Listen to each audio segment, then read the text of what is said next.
Hoje eu tenho uma convidada corajosa, não é à toa que eu a trouxe para essa trilha. Ela é mãe, avó, jornalista e procuradora de justiça. Fez história com o trabalho realizado no Ministério Público como promotora de justiça. Foi professora de Direito Penal na PUC e isso por mais de 43 anos. Em 2022, lançou o livro dos crimes contra a relação de consumo e no seu currículo ela soma mais de 2.500 júris. Ela é poderosa. Atualmente atua como procuradora de justiça do Ministério Público de São Paulo e é minha colega de bancada lá na Rádio Capital, uma pessoa que eu conheci de perto, tem um coração muito doce, apesar de que eu vou confessar que eu tinha muito medo, de Eliana Passarelli. Medo, Carlinha, pelo amor de Deus. Tinha, eu sou jornalista por formação e eu te chamei várias vezes para falar de casos bravos, como da Rua Cuba, do Gil Rugai. É verdade. E eu falava, ai, doutora, a senhora é brava. Mas aí eu conheci uma Eliana maravilhosa ali, no convívio diário, no semanal, e por isso que eu a convidei. Muito obrigada. Porque eu passei a lhe admirar muito mais. Obrigada, é uma honra estar aqui, estar com vocês. Maravilhoso, adoro. Muito obrigada, eu que digo. Vamos começar perguntando. Por que você decidiu fazer não só uma faculdade, mas duas ao mesmo tempo? Isso há muito tempo, né, Eliana? 45 anos, né? 45 Caramba. anos, que eu estou formada há 45 anos. É a história da incerteza, né, na verdade. Eu estava fazendo colegial, que na época não era colegial, era escola normal. Ah, né? Sim. É verdade. E eu tinha uma professora de português que dizia assim, você tem que ser jornalista, você tem que ser jornalista. Tem muita facilidade para escrever. Muito. E vai falar, nós sabemos. Eu acho que é uma coisa puxa a outra, você é uma comunicadora, E aí eu fiquei em dúvida se eu fazia psicologia, imagina, direito ou jornalismo.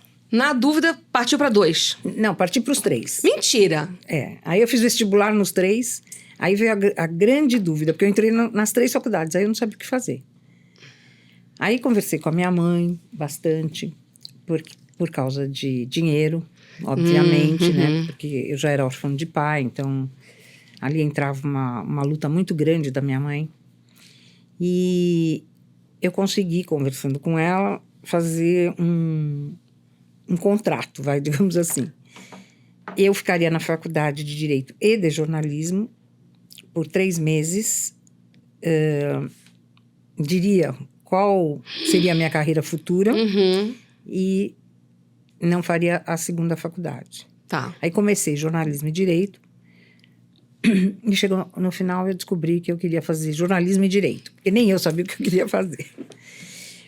E ela segurou as pontas? Segurou, aí eu fui fazer estágio, Guerreira. Então a minha vida era muito assim, né? De manhã para a faculdade de direito, ia direto para o estágio à tarde e à noite ia para a faculdade de jornalismo. Então foram pelo menos os primeiros 3 anos muito complicados, depois aí melhorou um pouquinho. Mas na faculdade de jornalismo, eu tinha certeza que eu seria jornalista. Aí, ao final do 2º ano, eu já estava apaixonada pelo direito. Ainda bem, sorte nossa. Não sei se... Não, sim, porque a senhora desvendou cada caso que só de relembrar dá até arrepio. Então, e aí foi muito interessante, porque eu descobri que eu queria ser promotora de justiça, né? Mas terminei Teve a faculdade... que estudar bem mais, né? Concurso, né? Bem ferrado, assim, concurso. E numa época que severo. não tinha muitas mulheres, né? Praticamente 0, né? Só você? Não. Nós éramos, e na totalidade, eu não sei te dizer quantos promotores tinham na época, 1986. Mas no meu concurso, por exemplo, tinham 56 aprovados. Somente 10% mulheres. Não entravam mulheres. Nossa, 5, 6 mulheres. 6 mulheres. Olha. E assim foi por muitos anos. E a senhora encontrou muita resistência dos homens na sua área? Uma pergunta. Porque se hoje ainda encontramos resistência nesse mundo da gente, imagina lá, né? Encontrei, mas aí eu acho que existem momentos e momentos, né? Primeiro, alguns juízes ficavam surpresos, né? Não gostavam de trabalhar com mulher. Dos colegas mesmo, não, porque o promotor trabalhava muito sozinho, a gente não trabalhava em equipe, não existia grupo de promotor. Sim, você tinha que estudar o caso sozinho. Sozinha, e sempre você ficava sozinha ou sozinho. Então a resistência maior, às vezes, não foi sempre, porque eu trabalhei com juízes maravilhosos. Até hoje, trabalho com desembargadores excelentes. Mas você sentia, assim, um pouquinho. Não era era uma coisa muito discreta. Uhum. Porque, na verdade, cada um exercia a sua autoridade. Sim, Então, há que ter um respeito com a posição exato, de cada um ali. Exato. Então, no convívio social, às vezes era um pouquinho complicado. Mas, no geral, assim, não atender a pedidos, porque, na verdade, eu estava fazendo pedidos em nome do Ministério Público, né? E, obrigatoriamente, Ele tem que olhar. ele tem que decidir, o judiciário tem que decidir. Então, não foi, assim, uma coisa muito ostensiva. E a sua característica, pelo que eu me lembro, pelo que eu vejo, olhando as suas participações em televisão, em programas, né, de TV, de rádio, e também nas matérias, você sempre foi muito corajosa. Você sempre se mostrou muito forte. Você nunca demonstrou medo. E você sempre fez muitas coisas corajosas. Você se considera corajosa? O que é coragem para você? Então, eu não posso falar que eu tenho medo, porque eu não tenho. De nada? Nem de barata? Não. Nem de nada? Não. Nem de lagartixa? Eu tenho medo de lagartixa, nada? Nada. Poxa vida. Eu não posso dizer que... São duas coisas... Você vai analisar melhor que eu. São duas coisas bem diferentes. Primeiro... na profissão que eu escolhi, você não pode ter medo. Sim. Não existe a palavra medo, né? Quando você para pensar se você tem medo de fazer isso ou aquilo, você já prevaricou, entendeu? Sim. Você não pode, vou recuar. E você treina o seu psicológico para isso também? Acredito que sim, porque no dia a dia eu vejo assim com muita normalidade. O que as pessoas pensariam 10 vezes para fazer, eu vou e faço. Eu não tenho essa preocupação. Tem uma coisa que eu acho muito importante, e do ponto de vista psicológico se trabalha muito, né? Quer dizer, ter medo não é ter medo, é ser cauteloso, né? Sim, o medo verdadeiro é aquele que nos protege de fazer coisas que nos coloquem nossa vida em risco. Isso é um medo saudável. O outro nem é o medo, deveria ter outro nome, que é o oposto à coragem, que é você não seguir seu coração. Você não fazer por uma questão que você criou na sua cabeça, né? Isso. Então as cautelas, claro que eu tenho, né? Certo.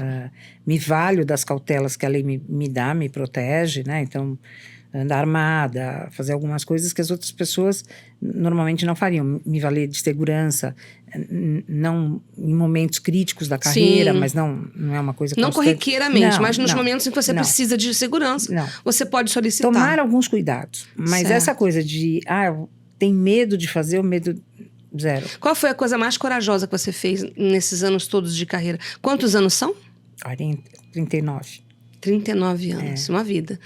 Qual foi a coisa mais corajosa que você fez? Que você lembra? Que você fala, Eliana, parabéns. Eu não sei, eu acho que eu... Não sei. Você me falou uma vez uma coisa que você fez que eu não esqueci, foi rápido. Você falando que você foi para Paraisópolis, não foi? Que você pegava as pessoas de noite e levava para delegacia. Não, São Caetano do Sul. São Caetano do Sul. Os menores de idade. Conta pra gente. Que ficavam... Achei corajoso isso. Não, mas eu estava acompanhada de policiais, né? Não era assim. Tudo bem, mas mesmo assim, você chegou e falou assim... Vai. Não, na verdade, era botar a ordem no galinheiro. Isso que eu quero saber. Então tá. Então naquela época não tinha baile funk, até aí ok. Uhum. Eu vou comparar, tá? Tá, pra gente entender não que eu tenha alguma coisa realidade. contra baile funk. É só pra poder ter um método paralelo da ilegalidade. Tá. Então, assim, menores bebendo, menores se drogando. São Caetano é um município, até hoje, muito rico. Uhum. Então, eu era promotora da infância e juventude lá. E do tribunal, enfim, do júri e tudo mais. E o que acontecia? Os meninos todos ali, a moçada, ficava bebendo em ruas, na avenida, a noite toda. E lugares que passavam ambulâncias, que tinha que ser direcionamento para o hospital. Então, assim, imagina um baile funk, que não era baile funk, mas todo mundo perturbando o sossego. Com a música menores, alta. Música alta, menores nas ruas. Sim. Normal. E você fez o quê? Conta. Eu resolvi que eu ia pra rua também. De madrugada? De madrugada. Ia. Eu começava 10 horas da noite. Eu fui muito auxiliada pela Polícia Civil. Sim. Né? De lá de São Caetano do Sul, também de São Paulo. E eu, todo final de semana, eu ia pra rua junto com eles. Nossa. E aí, pegava os menores, levava para a delegacia, era feito boletim de ocorrência, às vezes com droga, às vezes com bebida alcoólica, às vezes fora do horário, o direito de ir e vir comprometido, porque afinal tinha que ter os responsáveis ali. E ali eu passei 5 anos tirando o menor da rua. Claro que, quando você torna a atitude repetida e você constante, coíbe, né? você coíbe. É. Então, foi exatamente isso que aconteceu. E durante algum tempo, a paz voltou a reinar, né, no centro de São Caetano, ali, porque a gente conseguiu tirar esses adolescentes. E sabe que tem uma história muito legal nisso tudo? Outro dia no Instagram, uma moça me chamou. Eu não lembro o que ela tinha feito de errado, na verdade. Já até imagino. Eu não lembro. Que legal. Uma adolescente. Uhum. E falou assim, me chamou e falou que eu fiz exatamente isso com ela. Eu tirei ela da rua, porque não era o fato de tirar da rua, era o fato de dar trabalho para o pai e para a mãe. Sim. E aí você tem que tirar da rua, leva para a delegacia, os pais têm que buscar na delegacia, mas não acabou aí. Na segunda-feira eles têm que ir para o fórum, porque tem uma audiência. Não sabia. Tem uma Olha. audiência. Exatamente porque sempre havia um ato infracional ligado... Tá, porque tem algo agregado, não é só levar para casa, não, né? a permanência do menor na rua. Então, essa moça passou por mim, ela e mais 2 amigas. Foi lá em São Caetano também? Ai, que legal. E daí ela me escreve no Instagram dizendo assim, a senhora não vai lembrar de mim, mas a senhora me pegou um dia na rua com as 2 amigas e nós fomos pro fórum e a senhora deu uma lição de moral tão grande na gente e graças à senhora hoje eu tenho uma vida diferente. Que legal, Eliana. Isso não tem preço, né, Carla? Não tem preço. Não tem preço, porque é um negócio que foi tão marcante para mim. Assim, que bom que eu consegui, né? Sim. Que bom que eu pus para funcionar naquele momento que precisava, né? Eu ativei uma pessoa que hoje tem outra vida. Tem perspectiva, e foi te agradecer. Né? Isso faz o coração ficar quentinho, né? Foi muito legal. E você tem um lado de coração mole? Conta pra Total, gente. tenho. Olha pra lente da verdade. Tenho. O que te faz o coração amolecer? Bom, eu sou muito ligada em pet, vai. Que legal! Adoro. Sou bem protetora de animais. Mas não é isso, né? Eu acho que a vida como um todo, né? Eu acho que eu sou uma mulher normal. Não gosto de ver injustiça, não gosto de ver nada errado. Sou bem dura em relação à minha profissão, sou mesmo. Não abro mão do cumprimento da lei. Mas também sou a mãe, sou a avó. E você é uma mãe de coração mole? Ou também tem esse lado Eliana Passarelli? Não, tenho o lado Eliana Passarelli. É até engraçado falar, porque eu tenho filhos mais do que adultos, né? Uhum. Tenho netos adultos, mas eu sou bem linha dura. Mas eu acho que o bom coração prevalece, entendeu? Quer dizer, tudo com muito amor, muita intensidade. Mas é assim... E a vovó, Eliana Passarelli, como é que é? Eu mato e morro, né? Oh. A vovó não sou uma avó muito normal também. Parece então minha mãe. A minha mãe dava um monte de presente, mas ela não era rolava com o neto no chão, nada disso. Nunca, eu também, não sou assim. Eu sou de viajar com eles, sou engraçada na medida do possível, mas não sou aquela avó... Tradicional. Aquela avó que leva para casa, que vai buscar na escola. Sim. Não dá, não sou. É outro estilo de vida. Mas você é uma avó participativa. Muito até. Eu acho que eles acham demais até. E você tem quantos pets? Não, hoje eu não tenho mais nenhum. Eliana. Hoje eu protejo todos da rua. Os outros. Porque assim, o meu último morreu faz 1 ano e meio. O meu também. E... A gente falou sobre isso hoje em casa. E eu fiquei assim... abalada. Já tive outro, né, cachorro. Eu fiquei extremamente mal. Mas por que eu não quis mais? Porque hoje a minha vida é um pouco diferente. Então eu não posso ficar... Eu fico à disposição de cachorro. Eu sou aquela que... Cachorreira, como se fala, né? Sou cachorreira, sou mãe de cachorro. A minha neta tá em casa hoje. A cachorra do meu filho. Vai ficar comigo 1 mês. Olha. É bom, vai viajar. Já tem essa experiência. Então, mas hoje, por que eu não quero mais? Porque eu acho que eu não daria uma qualidade de vida boa ao animal. Entendi. Entendeu? Você pesou a relação custo-benefício para você, mas também para o animal, né? Então, assim, não abro mão de fazer doações, não abro mão de resgatar entendi. né? Não abro mão disso. Se tiver algum animal vítima de maus tratos, Você para e socorre. eu paro, E eu resolve. vou buscar e ainda aprendo. É mais É ou bom menos saber, isso. porque entendeu? já temos histórias que eu já soube, já temos para quem ligar, para quem chamar, para quem eu sou acionar. eu sou bem... Porque dá muita tristeza ver alguém maltratando não. um animal, né? É inadmissível, né? Não é? Que, tem gente que tipo de gente é essa? É, gente que não tem um bom coração, de verdade nesse caso, né? Acho que Maltratar tem animal que não pode se defender, criança que não pode se defender, Exato. sabe? Idoso que não pode se defender. É covarde, como se fala, né? Só buscar no dicionário a palavra covarde é esse tipo de pessoa.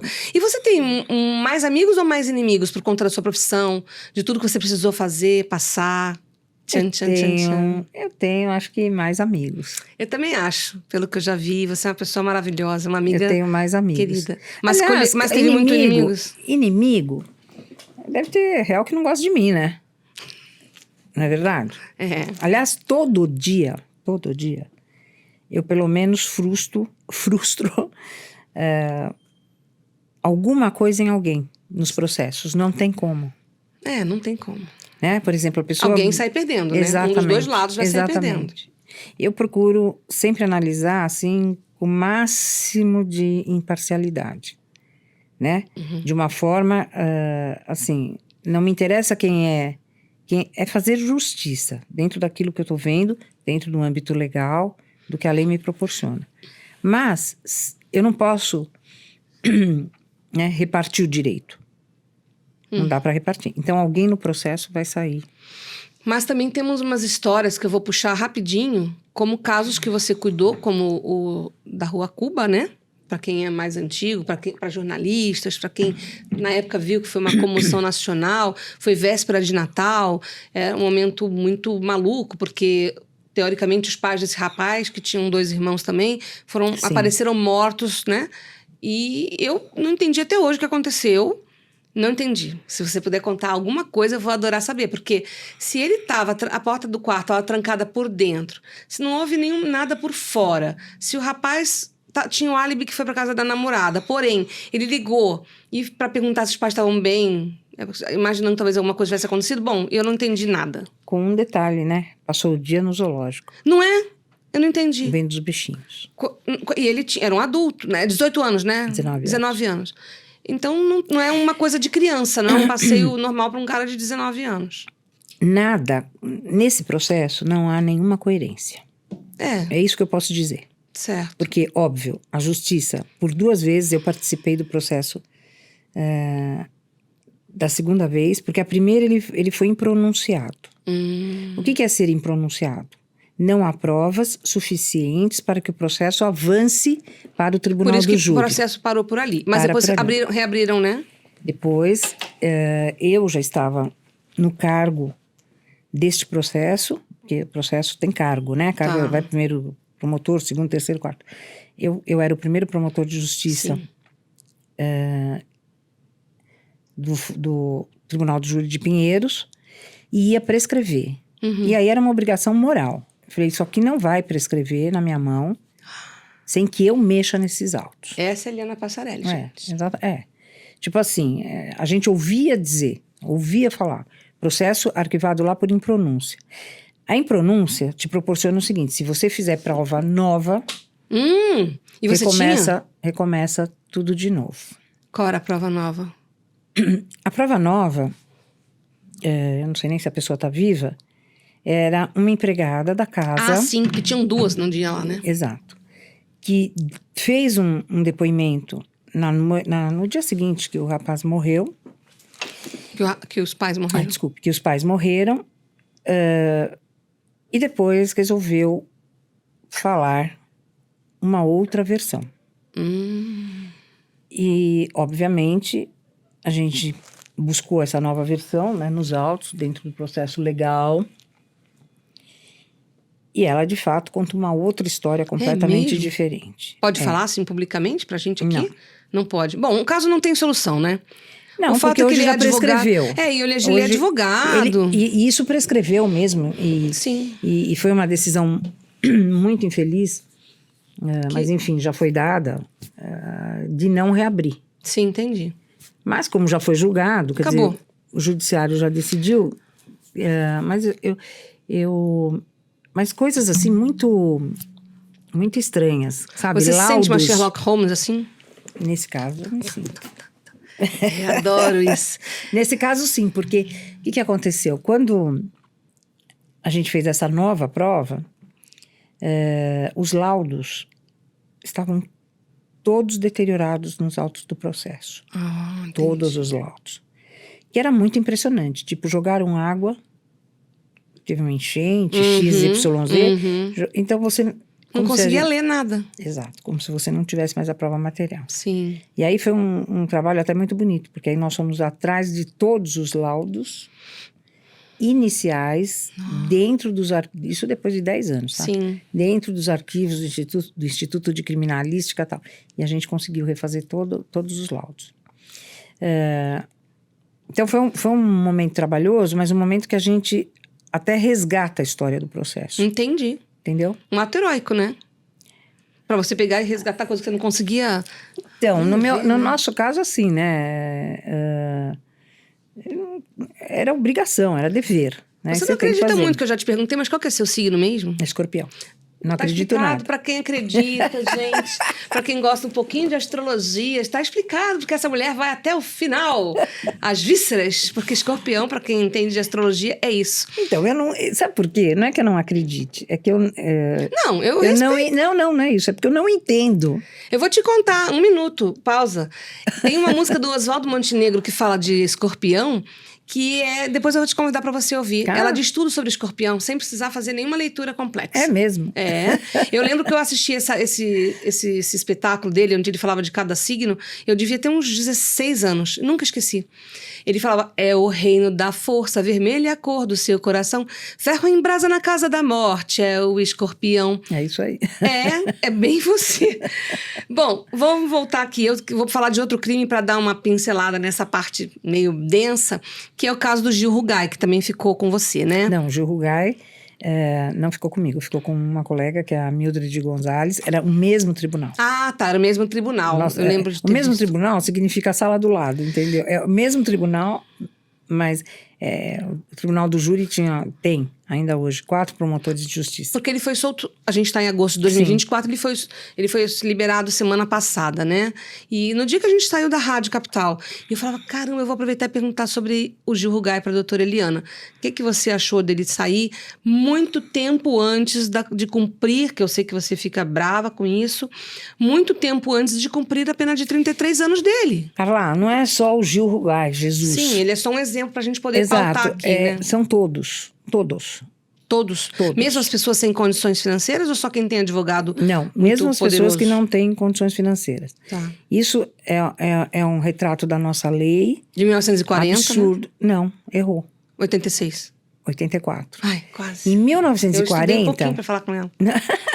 Em 1940, o código funcionava muito bem, obrigada, perfeito. E só saíam as pessoas que cumprissem metade da pena, tá? Ou no caso dos reincidentes, dos criminosos, que cumprissem 3/4 da pena. Tá. Então, não existia regime aberto, não existia regime fechado, não existia liberdade, não existia regime semiaberto. O que acontecia? Você entrava numa pena de reclusão e ficava lá dentro. O que você tinha era liberdade condicional. Ponto. Era primário com metade da pena cumprida. Entendi. Hoje a gente cumpre 1/6. Veja a diferença. As penas continuam as mesmas. Mas em 84, o que aconteceu então? Então, nós tivemos um congresso maravilhoso. Eu não vou citar nomes, mas por favor, se quiserem ver quem são os congressistas de 1984, vocês saberão. Que aprovaram essas mudanças no Código Penal de uma maneira tão infeliz, mas tão infeliz, que hoje nós estamos vivendo numa zona. Essa que é a real. Né? Então, quando foi aprovada a nova... Assassinaram, né, todo o direito penal, assassinaram. E criaram regimes, que nós somos o único país que tem no mundo, né, onde você cumpre pena de reclusão em casa. né? O tal do regime aberto, do regime semiaberto. E as coisas, entendeu? Saíram do controle.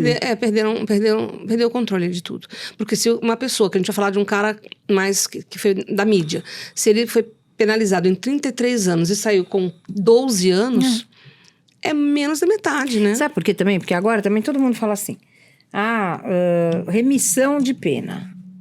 Porque ele faz Enem...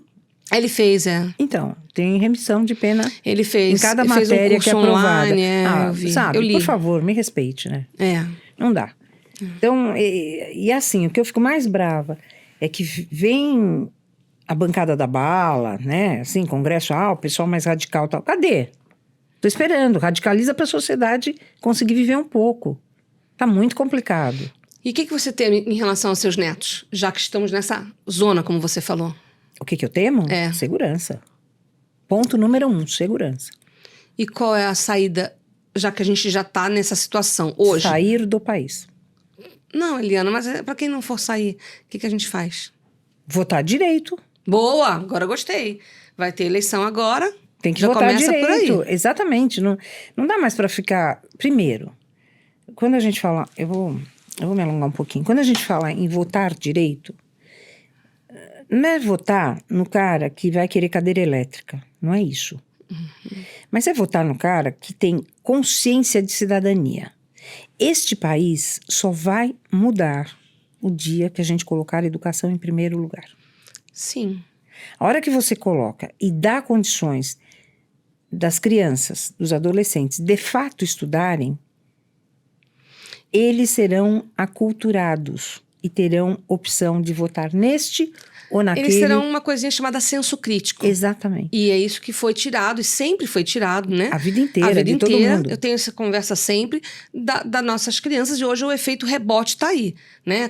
Já está acontecendo há muito tempo, depois da ditadura, mas isso foi acontecendo para que as pessoas não pudessem ter senso crítico. Exatamente. Eu concordo contigo, eu levo um livro que eu tenho de crianças para muitas escolas, para muitos lugares, e realmente tem umas que eu fico feliz, mas a maioria, eu pergunto, o que vocês querem ser quando crescer?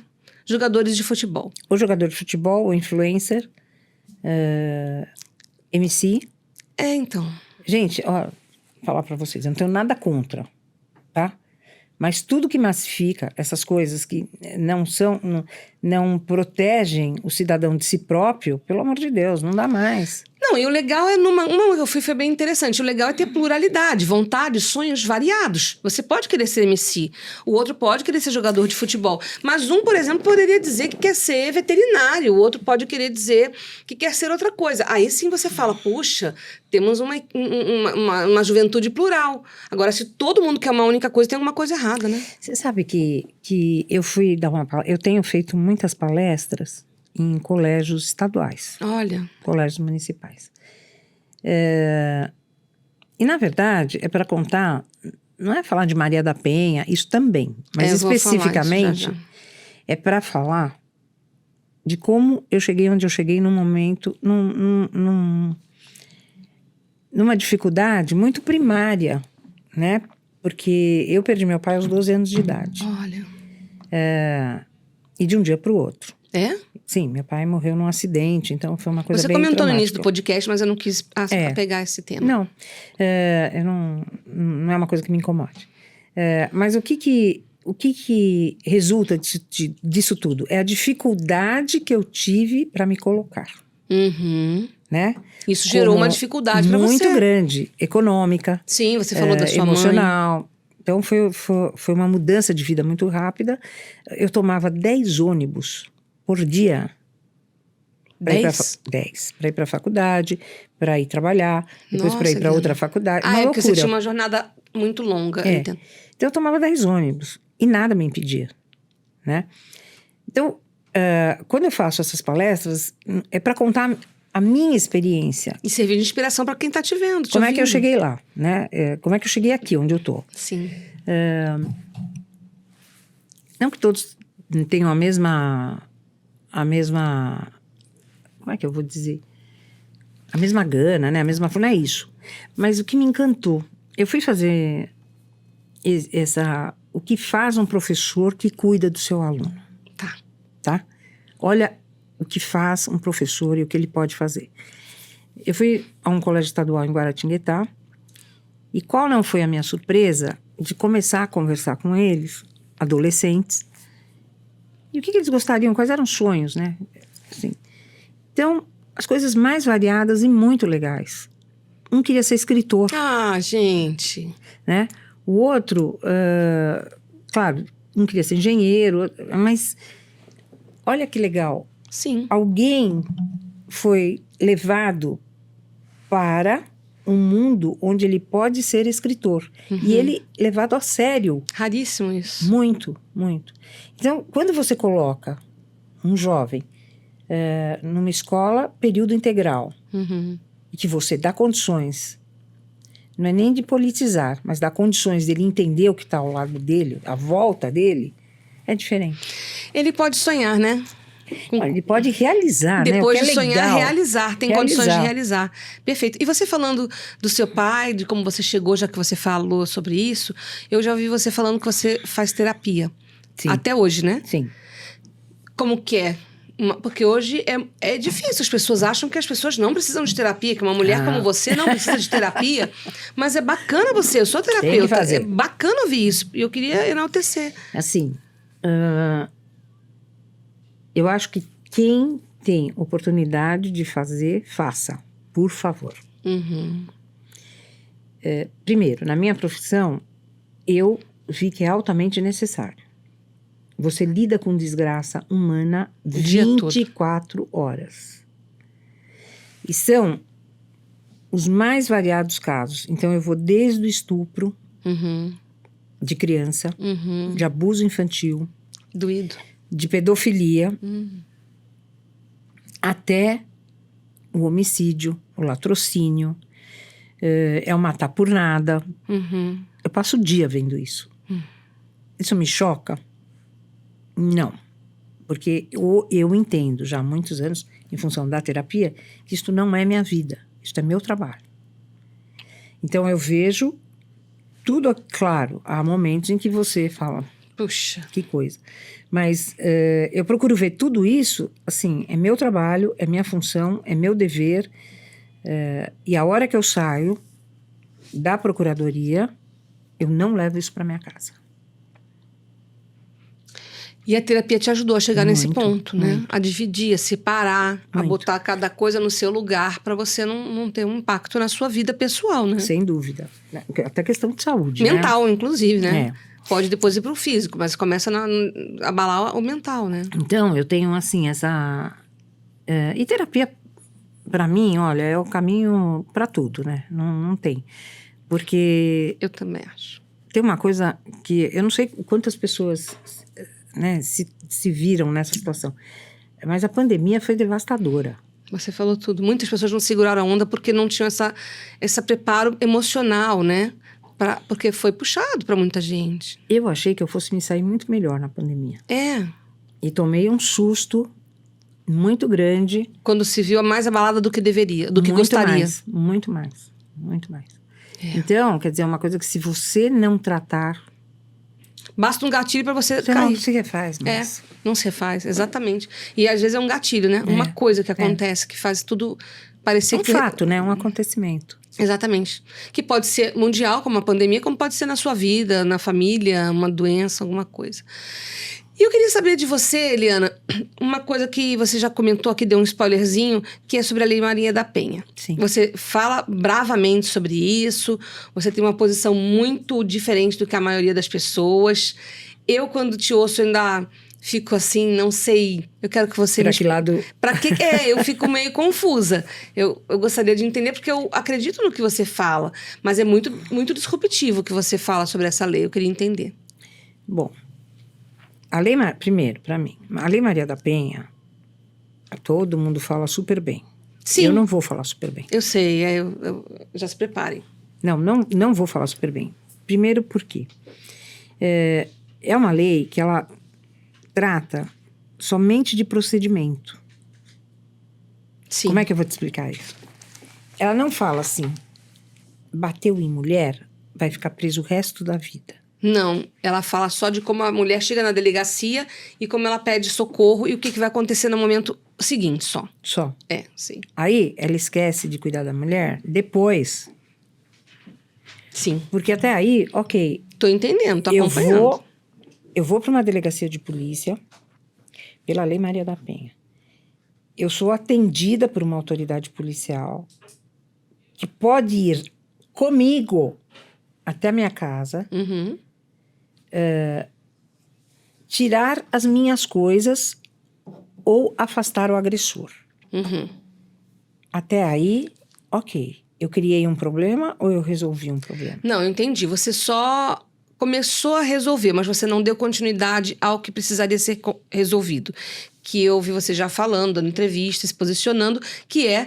E essa mulher depois? E esse agressor depois? Ele acaba ficando com mais raiva e essa mulher mais desprotegida. Exatamente. E aí você não dá uma continuidade. Não. É isso.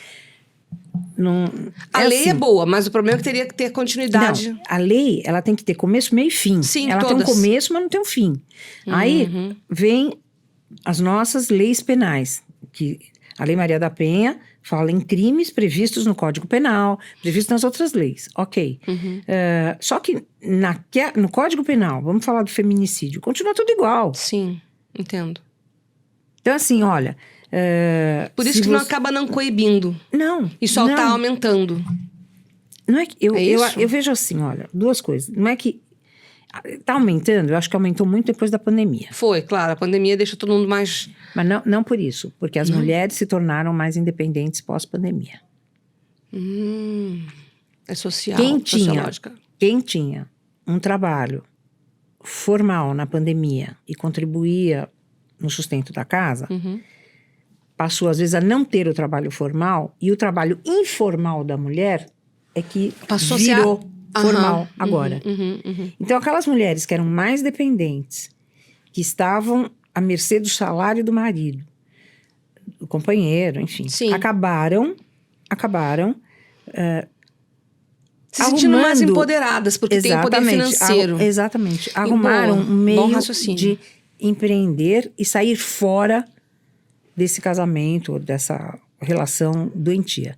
Doentia que eu digo até do ponto de vista financeiro mesmo, de violência financeira. Então, o que acontece? Eu acho que aumentou muito porque várias mulheres empreenderam, são muitas, e saíram do ninho.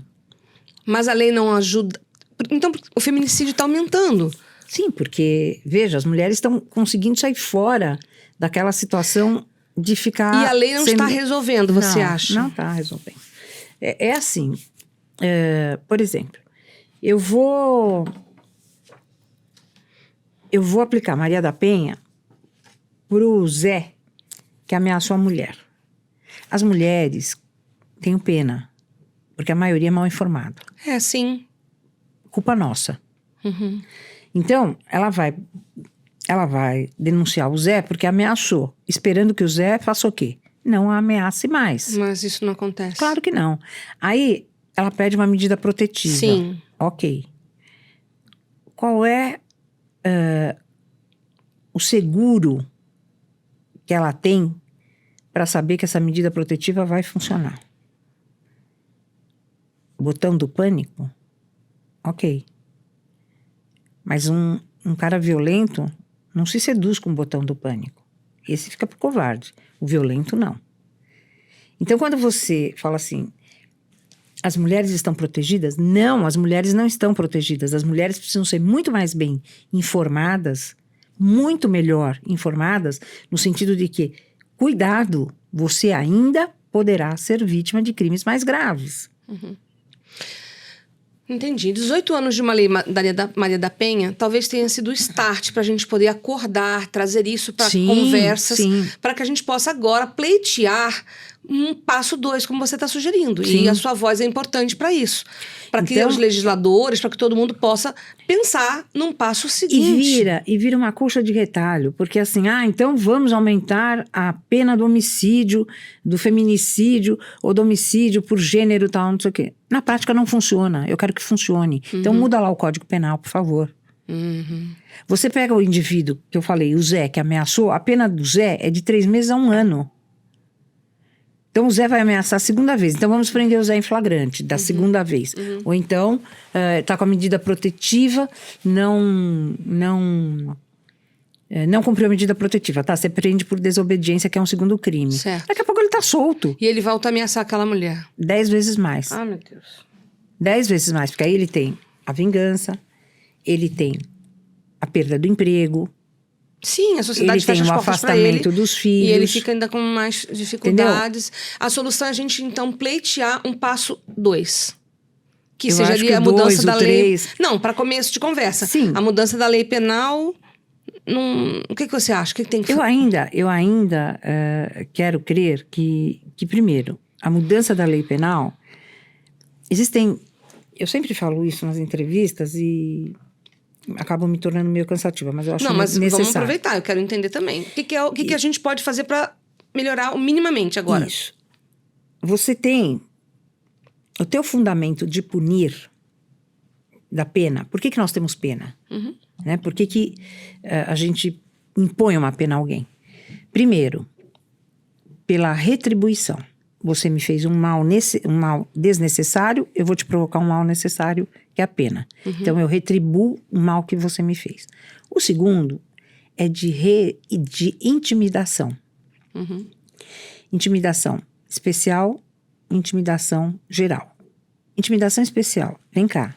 Zé, você cometeu esse crime? Então, José, saiba que se você cometer novamente, a sua pena será pior. Então, eu estou te punindo agora para que eu te eduque e você sabe que eu te intimido e você sabe que se você fizer de novo, Entendi, aí teria que mudar a lei. É uma coisa que a gente pode pedir agora, começar todo mundo, fazer força para isso virar uma realidade. Então, mas aí tem também intimidação social. O que é? O Zé matou a Maria. Pena dele, 30 anos em regime fechado, não sai para nada. Eu não tô mudando nem a pena. Ele não vai sair em menos de 10? Não, ele não vai sair em 30. Ah, tá. Ok? Então, quando o João olhar para a pena que levou o José... Ele vai ficar com medo. Vamos parar exatamente, ele vai falar, não vou nem tentar. Entendi, seria o terceiro step. Entendeu? Entendi. Não vou nem tentar. Entendi. E o último, que é o de reeducação. Que é o quarto passo. É o terceiro fundamento de punir, que é o da reeducação.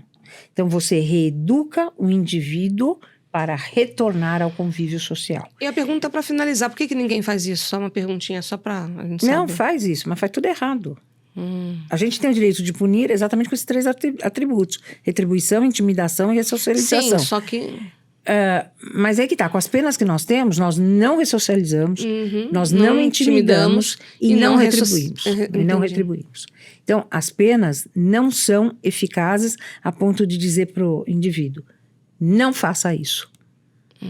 Que triste. Percebe? Percebi. Então, eu fico muito brava quando se floreia, quando se diz que, nossa, maravilhoso. No dia a dia não funciona assim. Você ainda tem lugares onde as mulheres sequer têm acesso a um telefone celular para pedir socorro. Sim, a gente falando desse Brasil todinho, a gente não está falando só de São Paulo, né? Óbvio. Então a gente tem que ver a realidade de mulheres no Brasil todo. E o que te deixa indignada? Além disso, tudo que a gente já falou, uma coisa que a gente poderia, para finalizar, que estamos já indo para a parte final do nosso papo, o que deixa a Eliana Passarelli indignada? Eu acho que é a falta de generosidade e de amor ao próximo. Isso me irrita profundamente. E gente burra, tá? Eu também não tenho paciência. Esse é o lado da Eliana, ela não tem paciência. Zero. A sua carreira política, como que tá? Então, eu penso muito ainda em poder fazer muito pelas pessoas.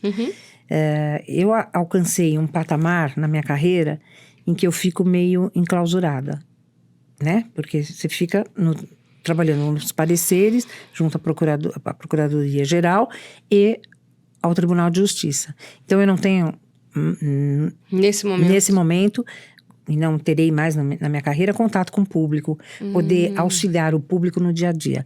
Eu não gosto de fazer pouco, eu gosto de fazer bastante. Mas se eu fizer 20 por dia, eu acho que eu estou fazendo bastante. Então, a minha carreira política é bem por aí. Primeiro, né, cuidar dessa educação, mas de verdade, né, atacar o problema como tem que ser tratado. Ó, não sou candidata a nada. Só. Mas é o meu mote, seria o meu mote político mesmo, quando fui candidata a deputada.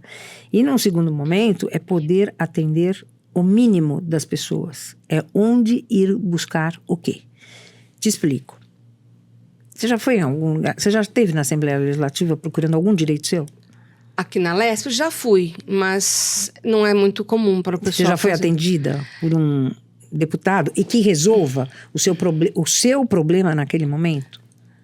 No meu caso Verdade. deu certo. No meu caso deu certo, mas eu acho que é porque, como você falou, não querendo parecer melhor do que ninguém, a gente tem a informação, a gente busca a informação e a gente sabe o caminho para chegar. E é isso que as pessoas não têm acesso, né? Então, na minha cabeça, fica assim: as pessoas têm o direito, assim como no judiciário, Sim. assim como no executivo, Tem que ter um caminho com a mais polícia, fácil, né? Então, é a tal história. Se eu posso fazer muito mais pelas pessoas, e se eu posso fazer de maneira ativa, não vou ficar sentada lá, história para ir dormir. Né? Não, eu vou à luta, eu vou lá buscar o que as pessoas precisam. Então é mais ou menos isso. É poder trabalhar pelo próximo. E você vai se candidatar não agora em outubro de 2024, mas na próxima? Vai. Se eu tiver saúde física, sim. Porque não teria, você se cuida, a gente já estava conversando sobre isso. Eu tô velhinha, né? Agora... Não, mas hoje em dia, essa coisa de olhar a pessoa pela idade que ela tem já tá fora de moda. Você é uma prova viva disso. Exatamente, você é uma prova viva disso, sabe? É um orgulho ver uma mulher como você, com tudo que você já fez, em tempos onde não era fácil para uma mulher, com uma profissão que não era fácil para uma mulher, né? Naquele momento, se até hoje é difícil. Então você abriu o caminho quando tudo era mato, não é verdade? E que você tenha realmente a sua saúde, a sua força para falar tudo isso que você fala, para muito mais gente ouvir e para que a gente possa se mobilizar para as coisas chegarem ao ponto do que a gente estava falando de melhoria, para a Lei Maria da Penha, para que ela seja efetiva, para que a educação seja mais efetiva e que seja viável também, né? Porque a gente começa a perceber que não sai do lugar por mais que a gente faça. Eu faço minha parte, como você também faz. Você vai fazer nas escolas públicas, eu também vou em bibliotecas. Sim. Eu faço isso com todo o meu coração e minha verdade.